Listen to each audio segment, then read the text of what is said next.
Irmãos e irmãs, vocês já se sentiram alguma vez como se estivessem com as mãos amarradas? Já se sentiram assim diante de uma situação que vocês queriam muito fazer alguma coisa, mas não podiam, estavam impotentes, com as mãos amarradas? Eu acredito que de uma ou de outra forma todos nós já nos sentimos um pouco assim, mas talvez literalmente, isso às vezes acontece aqui, ali, alguma situação, mas não é comum. No texto da epístola de hoje, ou na apresentação do apóstolo Paulo, ele revela que ele estava literalmente algemado, amarrado. E é o texto de 2 Timóteo, capítulo 2, versículo 9, que Paulo escreve: lembre-se de Jesus. E ele fala da obra de Jesus e diz assim: é por ele que estou sofrendo até algemas, como malfeitor. Só que ao contrário da gente que se sente, como eu falei, de mãos amarradas, não literalmente, mas por causa da nossa fraca potência diante de algo para resolver, ele não se sente impotente. E esse mas mostra o porquê que ele está. Aliás, essa é uma das últimas cartas que Paulo escreve. Paulo ali já realizou uma obra, ele fala do combate que ele realizou, ele diz: mas a palavra de Deus não está algemada. E é na palavra de Deus que ele encontra liberdade de coração, paz e força, mesmo diante dos problemas que nos levam a essa situação de nos sentir assim, com as mãos amarradas. E isso deve de nos ensinar sempre de novo, que talvez até as mãos amarradas, ou esse sentimento de clareza de que as coisas não estão nas nossas mãos, nos levem a juntar as mãos e buscar no poder de Deus, especialmente no poder da sua palavra, o livramento. E ele de fato pode nos libertar. Lá está escrito, João 8, como também no livro de Romanos, como em Gálatas 5, da liberdade. Se Cristo vos libertar, verdadeiramente sereis livres. Gente, lembre-se sempre, Jesus liberta.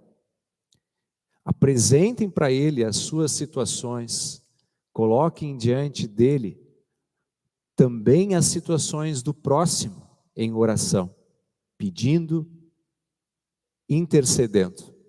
Ele é o libertador.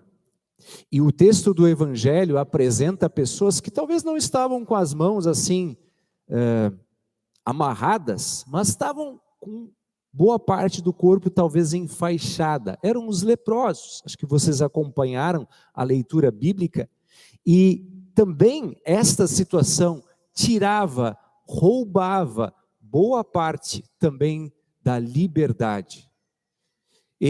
Vocês devem ter ouvido falar, por causa desta doença muito contagiosa, eram separados e viviam distantes, isolados. A gente viveu situações aí de isolamento, a pandemia, mas a situação psicológica e física desses que estavam destinados à morte, talvez a gente não consiga entender.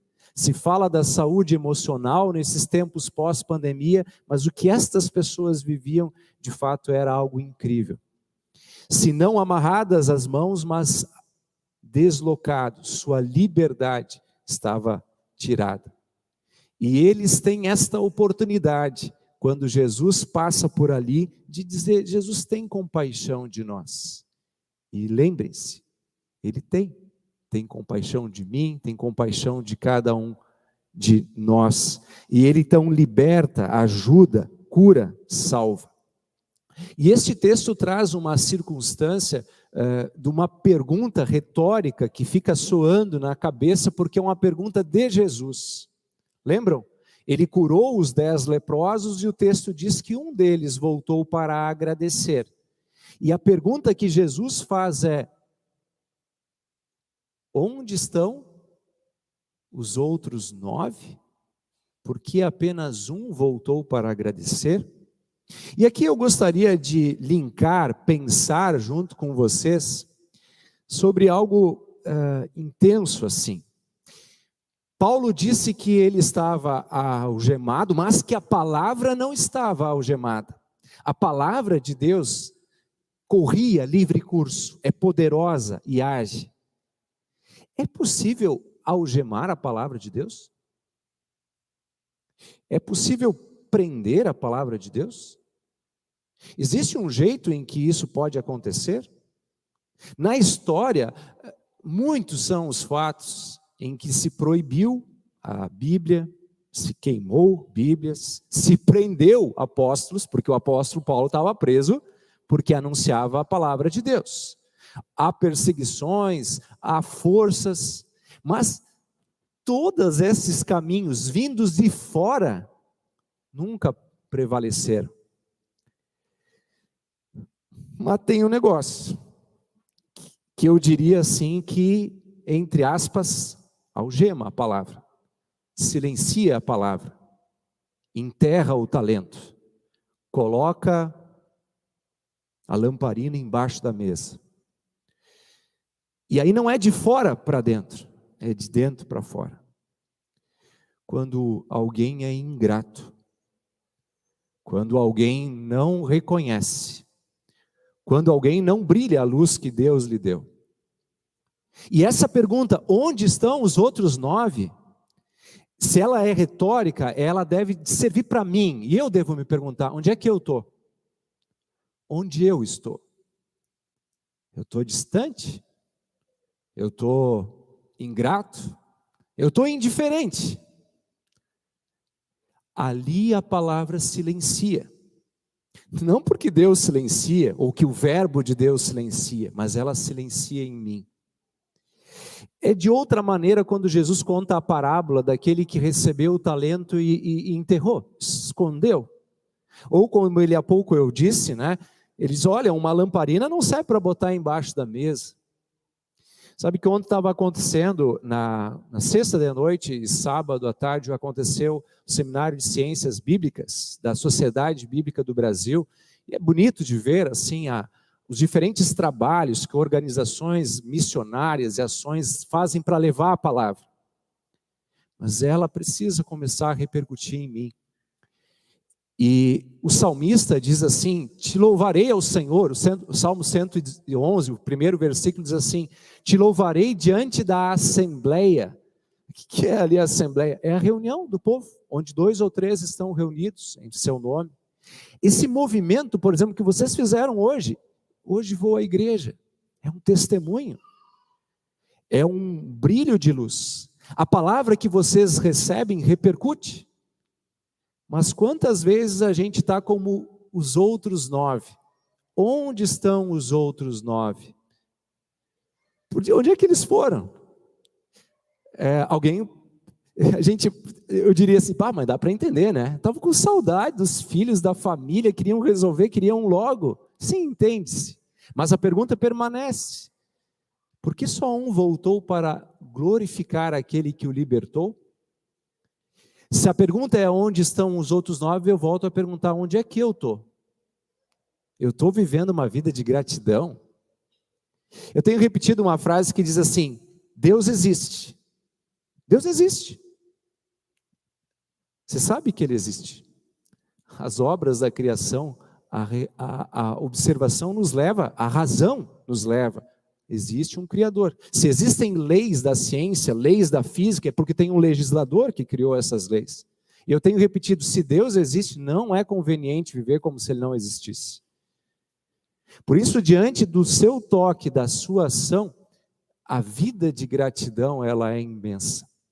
Bem no início do texto da epístola que o pastor Nicolas leu, versículo 1 diz assim: fortifique-se na graça. A graça de Deus é que transforma. O que é o contrário da palavra graça? É uma desgraça.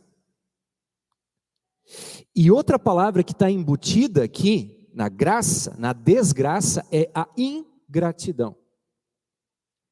Com a ingratidão vem o descontentamento e a tristeza. E se celebra, e se descobre, e se pensa em fórmulas de felicidade, eu digo, um coração agradecido, gente, é um coração feliz. Aquele que quer viver na sabedoria de Deus, e o temor do Senhor é o princípio da sabedoria, o temor do Senhor é o princípio da sabedoria.